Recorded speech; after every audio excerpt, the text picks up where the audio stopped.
All right. We have the greater wealth with my man Travis Carter here in Halong Bay, the foreign correspondent. I don't know if you can call me that or not, but whatever. Happy days. I'll go with it.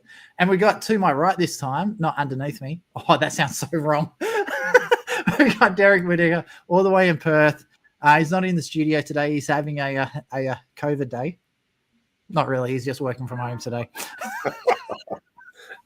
No, I've got a lot to do today. I've got a road trip tomorrow, and I've got to be ready. So you got to be ready for my bad comments.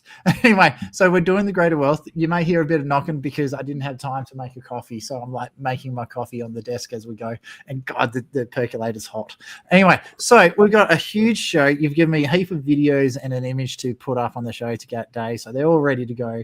Obviously, it is Monday. We are doing the greater wealth. So, Derek, I'm going to throw it straight over to you because we are running a bit awesome. We're going to be covering quite a bit today. Can't ignore, of course, that the United States has just passed the big, beautiful bill. We'll take you through those stages in just a few moments and what that plays out and how that occurred. It was really, really bizarre. A new record was actually set, Travis, while this was all going on, for one of the longest speeches ever to have happen on Congress, on the floor there. If you have a look at this next video that we're going to throw up for you in just a moment, it'll kind of highlight. It went for 8 hours and 45 minutes, this speech, which is a new record. But 8 hours and 45 minutes. Hakeem Jeffries delivered this, and this was his final remarks as he was finally winding up this big, long speech. Have a listen. I just want to say to the American people that no matter what the outcome is on this singular day, we're going to press on. We're going to press on. We're going to press on.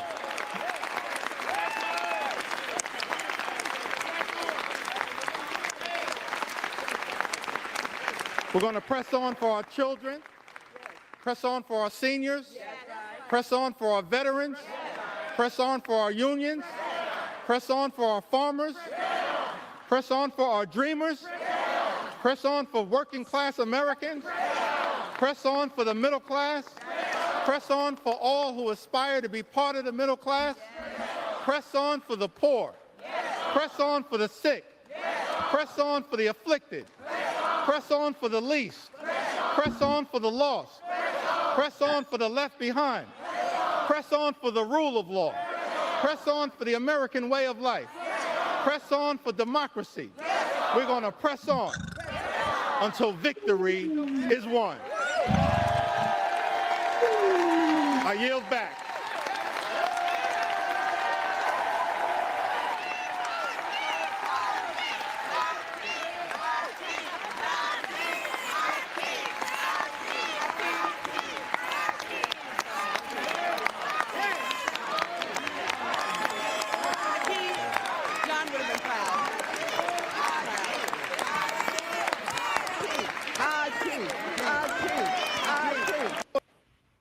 So just think, if he had gone on for another 16 and a half minutes, he would have got to 9 hours. I think if you get to that point, you should go for another 16 and a half minutes, right? Sorry, I've just got to come in. And if you're wondering why, because we've got a face from someone on reacting. Awesome. Great to have you guys with us on the shows. So Glenn, nice to have you there. Also, everyone else watching online, make sure you check your comments, questions in. We'll address them as they come through the show. So I just did a quick Google search. So apparently Senator Albert Gardner in 1918 lasted 12 hours and 40 minutes as he spoke against the Commonwealth Electoral Bill in 1918. Weak. That's an Australian to beat an American record. Yeah, I mean, there was a movie made about that. I remember it. That famous actor who was on it, black and white movie back in the day. Now that you bring that up, I'd forgotten about that. But this is, was that in Congress or House? Because I think this was the House. So I'm wondering if it was in the Senate that he did that. Would have to double check that, fact check that. Saying it was the longest speech in either houses of Australian government. Either houses of Australian government. of Australian government. There was another one here. Oh, okay. I thought you meant the United States. No. There is a This was Australian. Wow. South Australian Upper House Legislative Council, Parnell Bressington. How long did he speak? I think he also did 12 hours and 40 minutes as well. This was in 2008. Anyway, I'm just trying to find the Hakeem's attempt was seen as a delay tactic for the big, beautiful bill by Trump to try to delay the whole process. Trump wanted this passed on the 4th of July and have it all come together really, really beautifully. What have you discovered? A US Senator, Strom Thurmond, it's called a filibuster, by the way. Civil Rights Act of 1957 spoke for 24 hours and 18 minutes. That's hardcore. Yeah. Where was it? It wasn't in the House. That was America. No. Where did it go? He's a US Senator. Okay. I mean, that's a long time to talk, man. I can do it with my eyes. I would assume that's without a bathroom break, right? Anyway, so for the people who want to read up about it, I found the wiki page about it. I've put it in the comments chat there for people to go have a look. Here we go. Deploys back in here. Press on. Very convincing argument. Yeah, exactly. It's Nancy Pelosi was looking quite awake. Maybe she's been hanging with Hunter Biden to stay awake through the whole lot. Compare that speech to Mike Johnson's speech right here. Have a look at what Mike Johnson had to say. He, of course, is the Speaker of the House, but of course, he's speaking with the Republicans here. Have a listen to the contrast of what Hakeem has said and Mike is saying. Sorry, I went a little bit early there. In government we trust. It says in God we trust. And we better remember that. He has blessed us with this grand experiment in self-governance now for almost 2.5 centuries. And by God's grace, we are working hard and we are delivering on our promise to make America great again.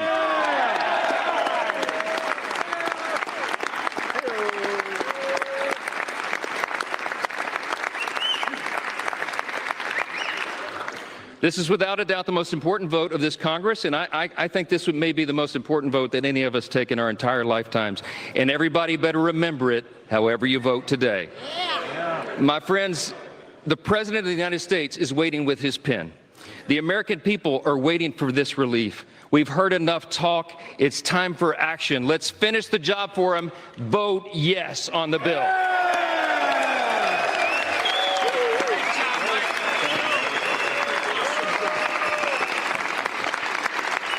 With that, I yield back.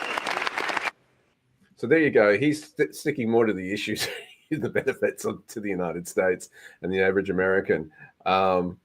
Whereas Hakeem, well, he was allegedly trying to represent the middle class there and the poor and all this sort of stuff. My view is this. We shouldn't want to try to maintain the middle class. We should want to make Americans even wealthier than the middle class, right? And my view of that is I don't like socialism whatsoever. And I think in Australia, we've got to get this mindset too of, your fair share. You've got to pay your fair share. No, the fair share is not fair. And we need to go beyond the fair share. We need to see us prosperous, every Australian being prosperous in this country. That's the point. And I hate this mindset that goes, we don't want to see Australians driving around in luxury vehicles. Well, why don't we? Because I've heard that rhetoric said on radio before. Why don't we? What's wrong if an Australian wants to drive in a luxury car? Why can't they own a Maserati? Why can't they own a Ferrari? Why not? If they want to own a ute, great, own a ute. Who cares, right? But why is it's always going to pull them down and we've got to represent the poor in that? Let's make the poor wealthy. That's the whole point. Let's make the middle class wealthy. You get my point. Well, let's throw this one back out here. Let's say you do see someone say, for example, in a Rolls-Royce Phantom that has a purchase price of $1.4 million. Can you imagine what the luxury car tax on that would be? Like, it'd be absolutely huge. So if everyone in the country is filthy rich, the taxes imagine the tax revenue, it would be phenomenal. So I personally think that's one of the reasons why wages are so high, is just so that they can generate so much tax revenue off the plebs that are working. So no, I hate it when people try, and I find WA is particularly bad for it. If you see someone successful or starting to pull themselves up out of what's the word I'm looking for? From poverty. I was going to use another word, but there's nothing I could really find that worked for it. But if you find someone who's really, really struggling, they've worked their buttocks off. Let's say they've renovated houses, got themselves educated, worked hard in the job, got a promotion, and then they start buying some new things. I think what happens is people start saying, oh, that person's succeeding, why can't I? And one of the things I've really noticed is people use their situation as like a safety barrier or like a comfort. People are actually scared to succeed. Oh no, I didn't succeed because I've got this health condition. Oh no, I didn't succeed because this happened to me when I was a kid. Like they've got all these excuses why they didn't take that leap, that why they didn't push for that promotion, why they didn't ask for more money at work, why they didn't try and better themselves. And they're comfortable in their misery, business of misery. I think they're scared of that unknown. Like, because I've got more money, I can lose more money. And I think I feel sorry for a lot of Australians because of that, because we used to be fearless, but I find now a lot of Australians are actually cowards. And I'm truly saddened by it. You know, I think you've hit a big psychology on the money thing there, Travis. I think you're absolutely right. People, see, if you grow in wealth, it means you have to change. And people are afraid of change. You have to transform. You have to be responsible, right? A lot of people don't want that responsibility because, you know, if you are earning millions, then yeah, you got a money problem. It's a great money problem to have, right? But it brings on a whole different swag of issues. And people, especially when you have to make very fast decisions about buying a house because, oh shit, I need a tax write-off. So again, going back to why it's really, really important to be able to cut people out of your life. And this is something I had to learn myself. There's a lot of people that will keep trying to drag you down. Oh, you can't do that. Oh no, you shouldn't sell your house and move to another country. So I'm like, well, why can't I? What's to stop me when I can times 10 my income in another country versus what I can do in Australia? And that's an issue we've found personally. It's insane, the regulations, how much it hurts.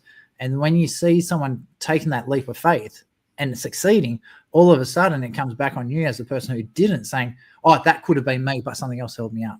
No. The only thing that's held you up is you. You've got to make that decision. Is that thing going to help my life or is it going to make it worse? And if it's not helping, cut it and get ready to move on. Now, once you get successful, if that is something that supports you, bring it up with you. So, and I think that's why I think a lot of Australians are actually scared. And it's not their fault. It's just what the government has forced them into. So, well, it's a poverty mindset. It's on the back foot. It's like, you know what? We come from a prisoner background, but have we gotten the prisoner out of the psyche? You know, in terms of the whole land issue in Australia is this: why is land and property such an important thing? Because it was a symbol of freedom. When somebody finally had finished with their internship of prisonerhood in Australia in the convict colony, they could then buy land. And so we had this love affair in Australian wealth of land. I get it. That's fine. But there's other ways that we can create wealth here. And we need to start diversifying as a nation because we can't export our land, so to speak. Right? We've got to. We do it all the time. It's called iron ore. True. Sorry, I couldn't help myself on that one. But it's putting in entrepreneurship. And that's what we've got to do, right? And we've got to become, go from the lucky country to the smart country was the big speech that Hawke did. We're not playing it smart enough, in my view. But anyway, that's another issue. Let's have a look at this next one. The bill was passed. I've got a quick photo of that. Go on, Travis. So I just want to go back. So comparisons between the so-called democratic country of Australia versus the socialist republic country of Vietnam. When you look at the pure expenses of the property market in Australia versus the property market in Vietnam, the rate of return is roughly the same, except insurances, you can have them, but it's stupid cheap. No land tax, no registration fees, all that's done at sale, no more. See, where in Australia, you got massively expensive insurance. You've got your land rates, which you have to pay every year. Your water rates you got to pay every year. You got an insane amount of people that the way the government structuring is, it's in the favor of the tenant, not the landlord. It's extremely hard to recover your money from a bad tenant. Where in Vietnam, everything's structured in support of the owner of the property. So we make about 25 to 30% more per dollar in Vietnam on property that we own versus property that we own in Australia. So Yep. I just find it amazing that we're supposed to be in a democratic, free country in Australia, but it's more regulated and a lot more restrictive than what it is in Vietnam. So I think Vietnam's kicking goals on that one versus Australia. So anyway, back to you, Derek. Yeah, for sure. Well, the bill got passed. Let's have a look at the vote count there on this next slide, if we could. And it shows you that it just got over the line. They had to do a lot of toing and froing on the votes. Democrats all voted for no. They didn't want it to go ahead. 2 Republicans held back. They got over the line with 216 Republicans saying, yeah, we'll do it. And there it passed. There's the shot on motion to concur in the Senate amendment.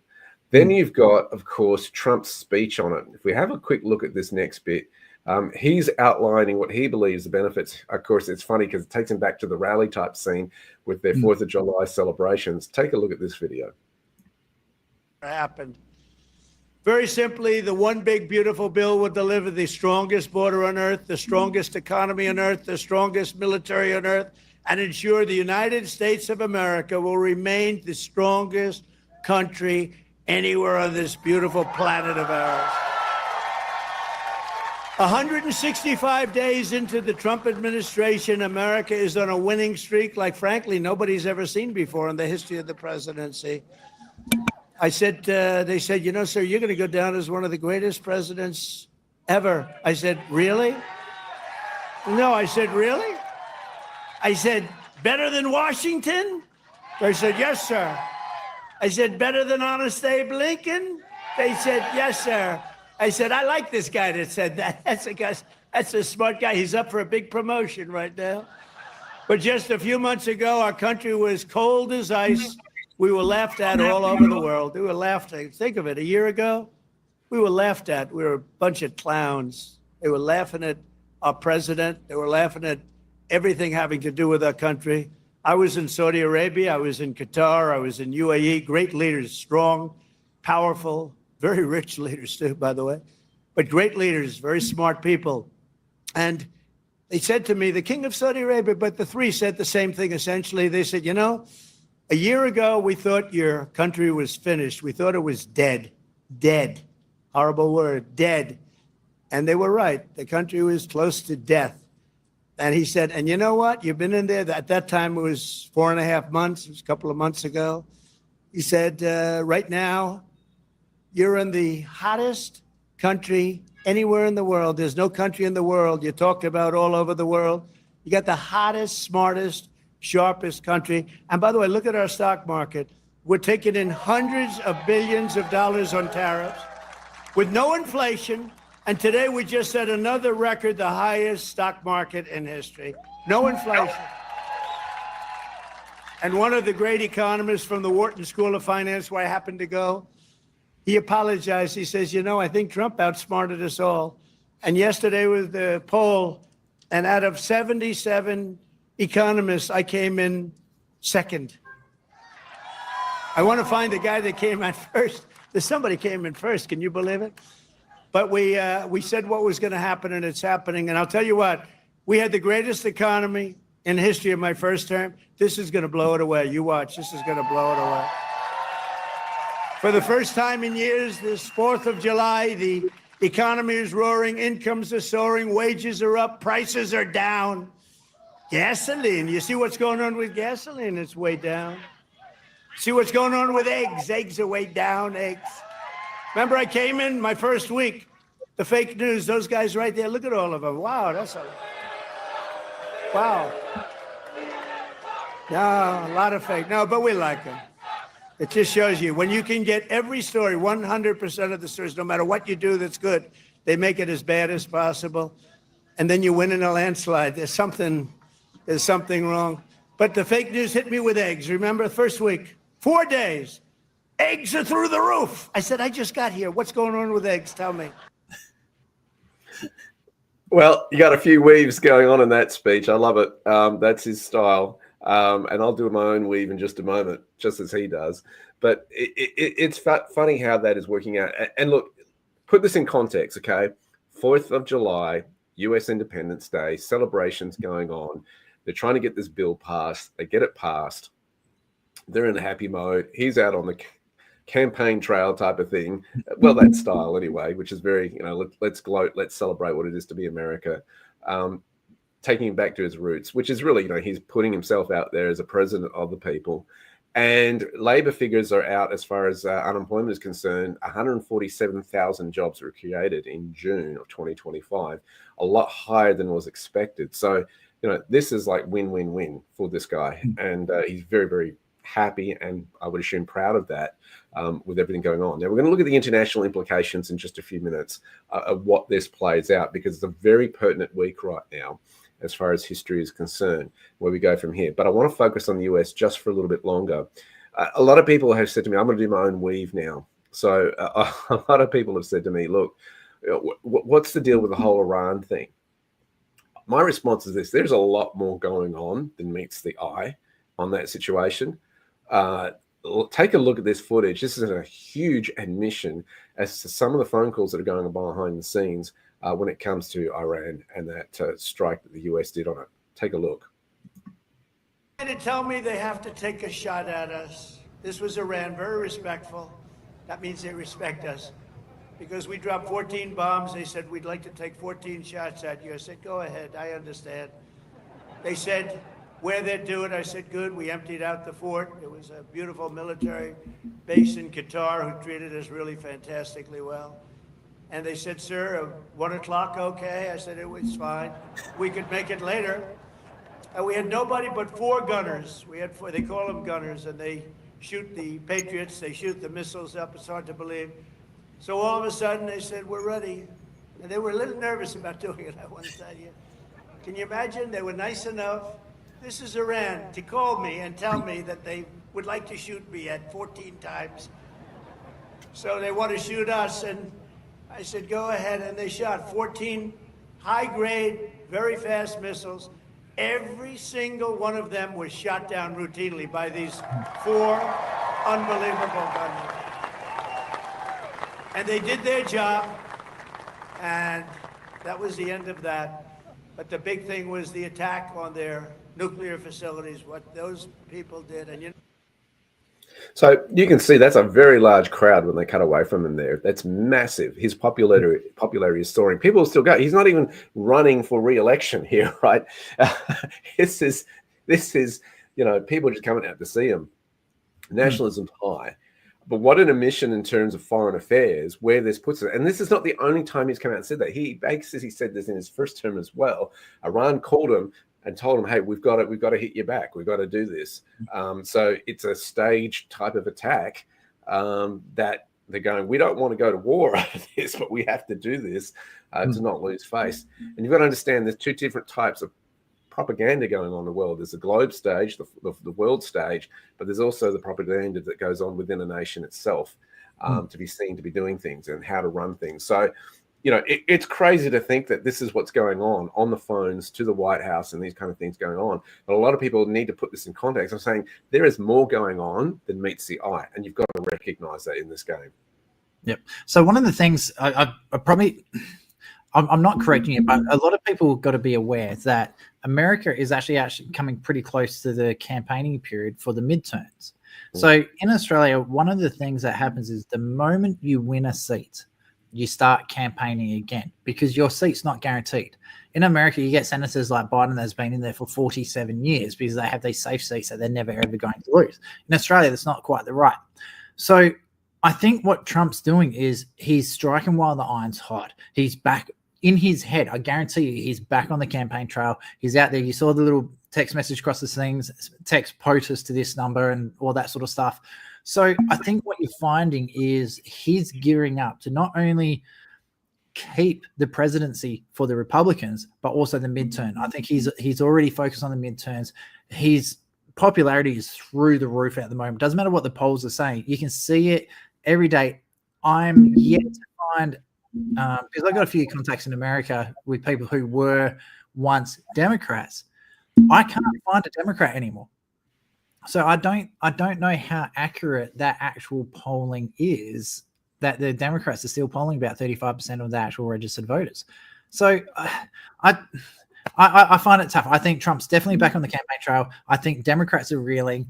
He's just kicking goal after goal after goal. But it's like such common sense things. Like it blows my mind. Like tariffs was a stroke of genius. I didn't even know what a tariff was before a couple of years ago until like his first session. So I think he's doing wonderful.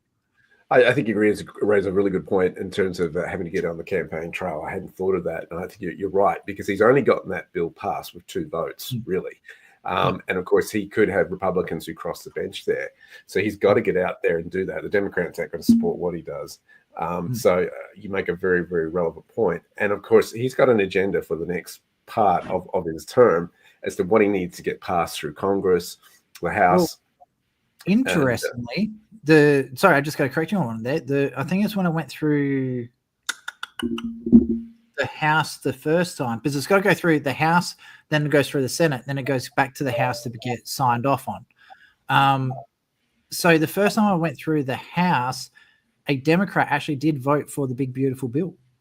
Yeah. Okay. So there are Democrats that are going, no, we've gone way too far left. We need to start bringing it back. And I think that shift is starting to happen. Something interesting I found, I listened to Tim Pool a lot, and he actually did a podcast where he was talking about the Communist Act in, I think it was 1954. So in it, there's actually grounds. So the New York State governor, because he's openly promoting the Communist Party of America, there's actually grounds now, because of what the Supreme Court has ruled, for him now to be arrested. So it's really interesting seeing how far the Democrats have gone towards the communist side of things, where you've got people like AOC, Bernie Sanders, and there's a whole heap of other ones that are full-on socialist/communist push. There's actually grounds to, you know what, if these guys are actually supporting, promoting, and assisting the Communist Party of America, there's an argument that it is, because that act only got repealed in a district court. It never went to the Supreme Court of America. Right. Interesting. So, yeah, so it's in certain states, it's never been repealed. So it's a lot's going on. Trump is kicking so many goals. It's going to be really, really interesting what's going to happen in the next 6 months. They've just opened up Alcatraz, of course, as well, as they're calling it in Florida, where they plan to put a lot of criminals there for deportation. And it's a big high security prison. They've built a moat around it with alligators in it. It's near the airport as well. DeSantis has been showing it off to the president and showing him what they're doing. And in fact, the military now are going to help behind the scenes. They can't be on the front line because it's a different department of government that has to handle that, but they are there to support in terms of administration, but they won't directly deal with prisoners or something like that. But this is huge that the federal now are supporting the state issues there in Florida. So all of that perception to make America tighter, greater borders is doing it. You know, those kind of theatrics play into it with alligators, walls, all that sort of thing. The word ICE. You know, it's all in that favor of making America secure in its homeland security issues. We've got the big signing here where Trump puts it in there. So the president has now signed the pen. And so there's 3 stages. You've got to go through the Senate, then the House, and then the president has to sign off on it. And guess what he does for the 4th of July? Take a look.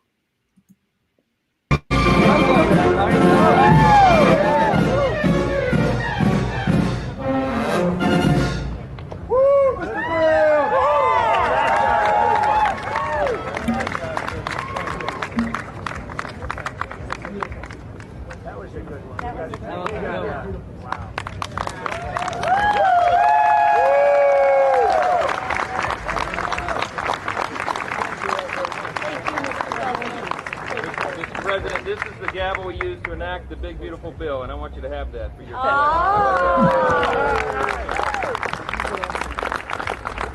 Are we ready? Gavel us in. Are we ready? Good.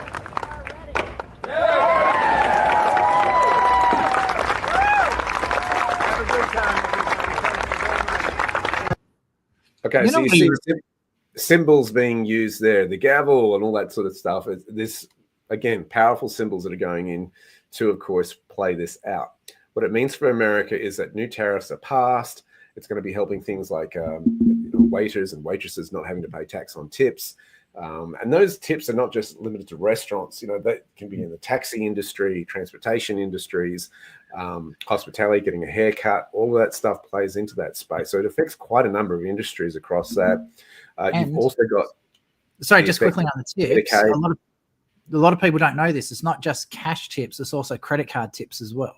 Yeah. Which was a big one. So they're legislating even in the financial banking system, you can't be taxed on that side of things as well, which I think is absolutely brilliant. But remember, it is also regulated. There's a cap to it. I think it was like $150,000 US. If you earn more than $150,000 US, you start getting taxed on your tips again. So it's not across the board. All your tips are free. You can't go to like a lawyer, say, hey, okay, I've got a $1,500, let's say $1 million bill. Go, okay, I tell you what, we'll give you $10,000 and then I'll tip you the rest.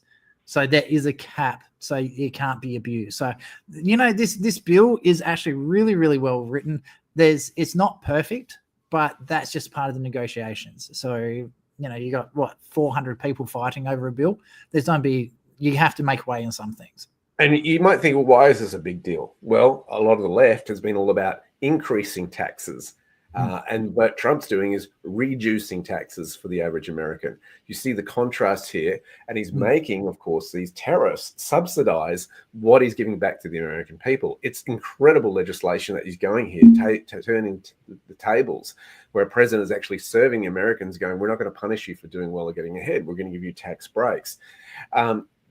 The funny thing about this is other nations around the world are going, shh, don't talk about this. We don't want these American policies influencing our decisions and all this sort of stuff, because you can't keep this secret. Other nations are rising up and going, why aren't we doing that? Why aren't we doing it? They're better off. They're turning things around. And it's funny how other governments are going, oh no, we won't be influenced by the Americans here. Look, when the people start realizing what's actually going on, they will demand more from their governments to actually go back to serving the people as opposed to ruling over the people. Well, there's a prime example just across the northern border. So Alberta has actually, on the 4th of July, changed the legislation. So for the requirements for Alberta to go to a referendum to actually leave Canada, they used to need something like 400,000 signatures, now saying 150,000 signatures. So that actually also passed on the 4th of July. So that's now law. So the gate has been totally opened up for Alberta to join America. Obviously, Greenland is still in the play at the moment. I'm still a massive supporter of Australia. I love Australia. I hate our government. We need to get rid of our government, and I'd love to see Australia as the 51st state of the United States. They've got the Bill of Rights. They've got just everything that they're doing is just so good right now, and Australia needs to follow suit. And it embarrasses me to have Penny Wong as our finance minister, have Albanese as our prime minister, and then have Kevin Rudd as our diplomat. And then on top of it, Trump's trying to organize peace between Ukraine and Russia. So what does Albanese do? Oh no, we'll go send 100 soldiers and a whole heap of money over to Ukraine to help fight the Russians. And it's like, Yeah, and you see the similar sort of play out happening in England as well at the moment, where you've got Keir Starmer playing both sides of the game here. Hey, we might all go out and do a deal with Trump at the G7, and we'll get tax breaks for, of course, our cars that we're manufacturing and this sort of thing. And then he runs back to the EU and says, okay, we want to play here. He's wanting his cake and eat it as well. Let's have a look at what foreign nations can expect from Trump in the next coming week or so. It's going to be really interesting how this plays out. Take a look at this video. Letters out on Monday having to do with the trade deals. Could be 12, maybe 15. Secretary of Commerce right here. And I guess, Howard, I would say it could be maybe as many as 15 or so. And they'll be going out on Monday, and some will go out on Tuesday and Wednesday, and and we've made deals also. So we're going to have a combination of letters, and some deals have been made. So these are the letters that other nations, he hasn't got time to talk to all 200 nations of the world to tell them what their tariff and negotiate. The staff can't do that. So he says, all right, we have done deals, but the rest are going to get a blanket letter telling them what it is. In terms of if you export to the United States, this is the tariff you can expect. So and, the thing is, Australian diplomats have tried to have that negotiation with Trump. He won't take their call. He won't meet with them. Oh, Albanese flew all the way to the G7. Trump had to leave earlier, and that was just before the strikes on Iran. Got something more important matters to do. It's funny because Senator Antic could get a meeting with him in a photo op. So how come Albanese couldn't do that? Did Antic get that before the election? I'm not sure. So, but before. I know when, like, directly after Trump bailed on Albanese, it started making the rounds on his social media accounts. So he's pushing it that he was able to get it. Trump looked very similar to what he does. You know, during his first term, he was looking a little bit younger, like a little bit more color in his skin, and his hair was a bit more orange. So now, to me, it looked like it was a current one. So when his first inauguration happened, so one of the only Australian politicians to get an invite to the inauguration was actually Pauline Hanson.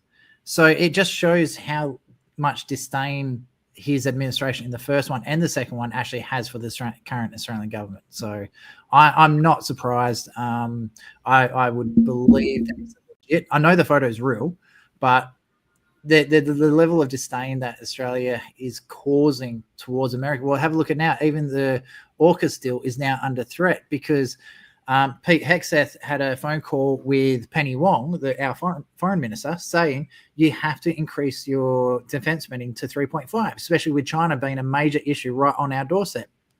And they were doing live fire exercise rounds in our waters. Same sort of stuff that they're doing to Taiwan.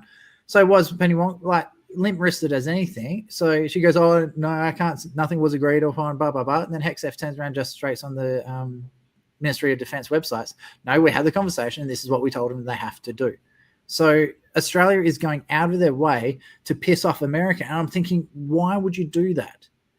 I'd love to know what instructions Labor is getting from China to take these sort of actions. Well, China's not just on the doorstep. China is in the country, and this is what people don't realise in Australia. Is that Darwin Airport, the Darwin Port.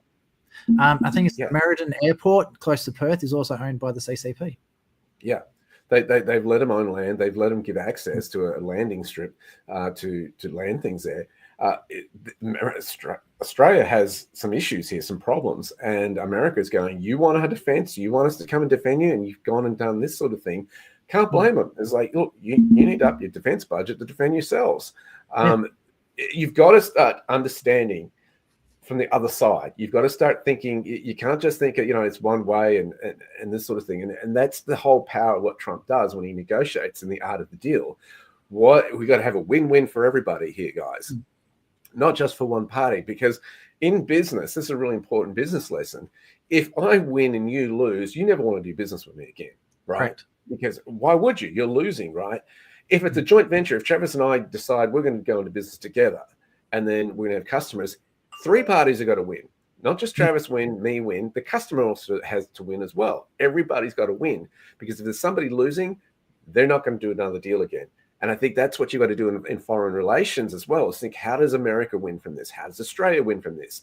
And in the case of China, how does China win from this as well, in untangling ourselves, the nation, in this situation? So it's rather than finger pointing and we've got to do this, what's in the best interest of each party? How can we bow out gracefully if we're in a deal and arrangement that we don't like? How do we move forward? So the thing is, Australia just keeps making it harder and harder and harder. So you've seen how America reacted to the EU's free speech policies and Britain's free speech policies. So our commissioner has just gone out and done another barrage of attacks against America as well. So our freedom of speech is so abysmal. Our laws are terrible. So just that alone, in the eyes of America, would warrant a 10% tariff. Then we have our GSC and all that good. So we're already tariffing them 10%. And half the tariffs are above and beyond what they're already charging us on top of everything else.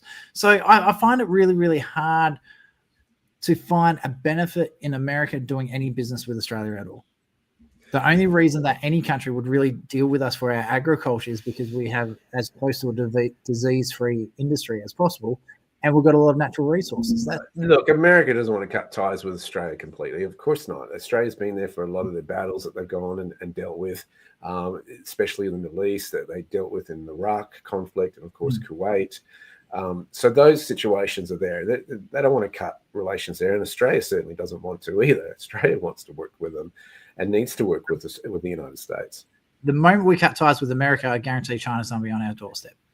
Here's the thing. The big thing that's happening this week is, with all that going on in the US, BRICS is meeting again.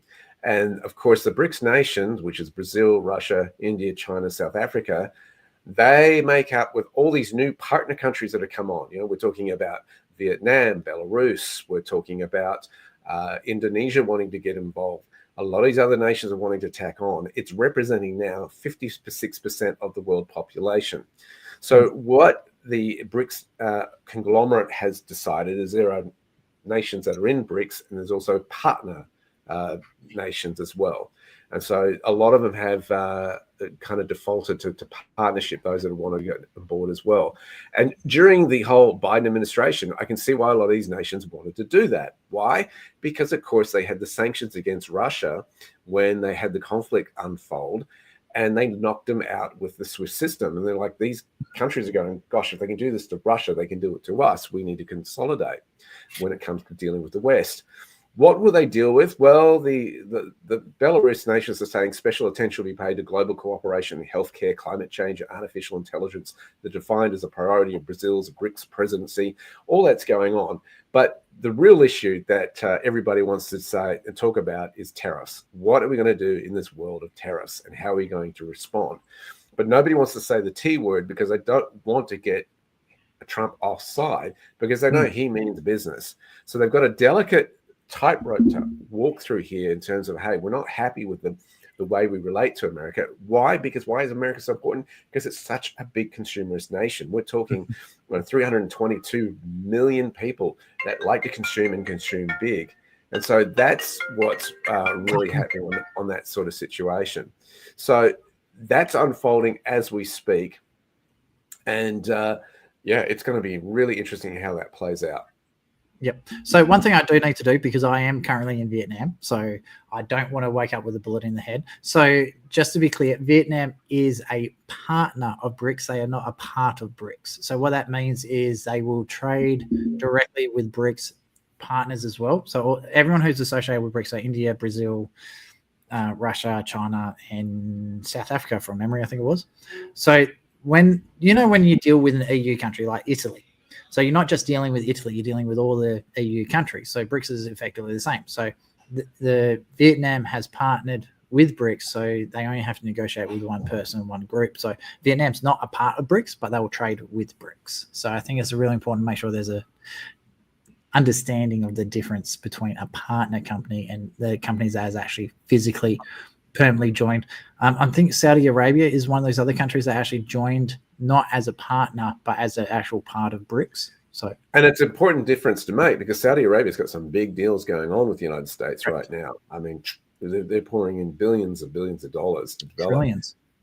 Yeah, well, as a conglomerate, not just Saudi Arabia, but other nations in that area. We're talking about $6 trillion or so that investment is going in the US. So it's huge. What's at play here? So it's going to be interesting. I'd love to be a fly on the wall in those discussions. Like, what do we do? Interesting, Putin is not attending in person, because of course there is a warrant for his arrest internationally due to what's going on with the conflict with Ukraine. And of course, it's the first time that Xi Jinping won't be attending live himself. He's sitting a prime minister instead in his place. It's interesting how the world has changed, and these other nations are going, all right, how is this going to play out, and how do we relate to the US?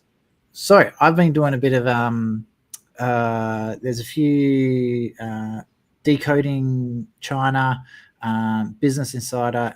There's a couple of YouTube channels that have a big focus on China, so I've been watching them, because obviously I'm in Vietnam at the moment. China's just on our doorstep. There's a lot of business opportunities looking there. There's a lot of reports that, even though they've been denied, like, there's a lot of inside sources from within the CCP stating that, I think it was March last year, Xi actually had a stroke, quite a nasty one, and this is actually his third stroke that he's had. So the reason he's not coming could very well be due to health issues. There's also reports that his wife is under house arrest at the moment, So they're holding her to try and encourage him to step down as a president and allowing someone else to come in. What the trade war between America and China has really, really impacted China massively. So there's a lot of unrest within the Chinese government at the moment. So I think it's more internal issues and health related why she's not turning up instead of anything else. So yeah. Yeah, the whole thing that's going on in the US is a major disruption to the rest of the world, and they're all trying to scramble and figure out what do we do, how do we change, how do we move forward here. And it's long overdue in terms of freedoms for people. That's the whole emphasis. Why is this a good thing? Well, I believe it is because people need to be free, and they've been operating in a system that is oppressive, political systems and agendas that are sought to rule over the people rather than rule for the people, even in democracies. And so we're seeing all of that change and shift, and that's why it's a really exciting time to be alive. Yep. So looking at the time here, we've got about 2 minutes before we have to wrap this one up. So looking at everything that's been going on over the last, say, 6 to 12 months, which countries do you think are the big winners? For myself, I think it's going to be India, Vietnam, and the Philippines, Thailand are going to be the big winners. You want to give a reason for that? Vietnam's sitting on a 5.5 GDP growth for the last couple of years. They're manufacturing. They're picking up a lot of the manufacturing from China, especially with Apple. Foxconn have already exported most of their manufacturing. So all your iPhones, iPads, MacBook Pros, all that sort of stuff have actually come out of China into India and Vietnam. Thailand, again, small manufacturing things. Samsung's already in Vietnam. They've been here for quite a while. Reebok, Nike, most of your designer labels are no longer in China. They've all pulled out into Vietnam. And also Vietnam has openly purchased an insane amount of military equipment from America. So they're building really good relationships with all these other countries, and they're taking back a lot of the atolls that China has actually taken off them with the support of America in back channels.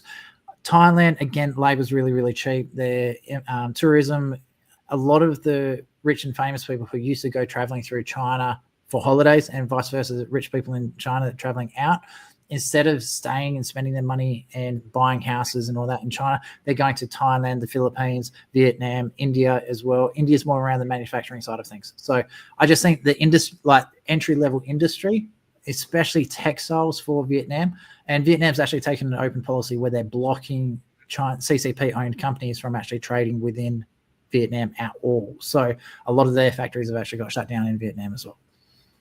What's interesting is UK is experiencing a record-breaking outflow of wealthy individuals. It's estimated that 16,500 high net worth individuals are leaving in 2025, and that's really a contrast. People are demanding or expecting or wanting more from their governments and countries. So, you talk about the winners. I think certainly, I think the US aside, of course, I think the Middle East has certainly got a few things going for it right now, investment opportunities, and they will be really, really benefiting from that. But, they've been able to get to the table, whereas Australia has not been able to even get to the table. And I think Australia's got to take an internal look at itself and go, what's wrong? What are we doing wrong? Or at least Australians should ask the question, why won't Trump pick up the phone call to us and that sort of thing? Well, there's some good reasons for that. Take a deeper look. So dark horse, Congo and Uganda. I think they're going to be a dark horse in this one. The amount of resources they have a massive opportunity here with what's going on with them. They finally have, after 30 years of peace. Sorry, 30 years of war, they've now got peace. And the US, as part of that peace deal, has made a commitment to help them build schools, hospitals, infrastructure, mining facilities, jobs, all that sort of stuff. You just get a bit of infrastructure in those communities. Like you've seen them when they're in Australia and America, stuff like that, how hard they work. Now, imagine if they're working that hard in their own country and they've got that national pride behind them. I think Uganda and the Republic of Congo could be really big dark horses in the next 5 years. The reality is that if America prospers, the world prospers. If America goes through hard times, the world goes through hard times. So I think the splash effect is really, really important. And it's a question of how open are you to that in terms of your foreign policies. And so countries like Australia have got to ask that question, do we want to be a part of this or do we want to miss out? And I think that's a really big internal look and go, we got to review what's going on here because something's not working. All right, so it looks like we're now 1 minute over. Woohoo! Love it. Aaron's on spit chips, but don't care. Anyway, so this has been The Greater Wealth. We've got Derek on my right here. Aaron's chucking a sickie today. He's in the studio, but anyway. So we're going to wrap this one up. Again, thank you for all the comments coming through. And if you do want to learn more about what's going on financially and how to set yourself up and learn to retire early like I have, please make sure you reach out to Derek. Derek at blueskyfactory.com.au, no E on blue, or just go to the website. It is right there coming across. Visit blueskyfactory.com.au. All right, this has been Edge Radio Australia. Thanks for tuning in, and we'll see you guys next Monday. Thanks, Travis.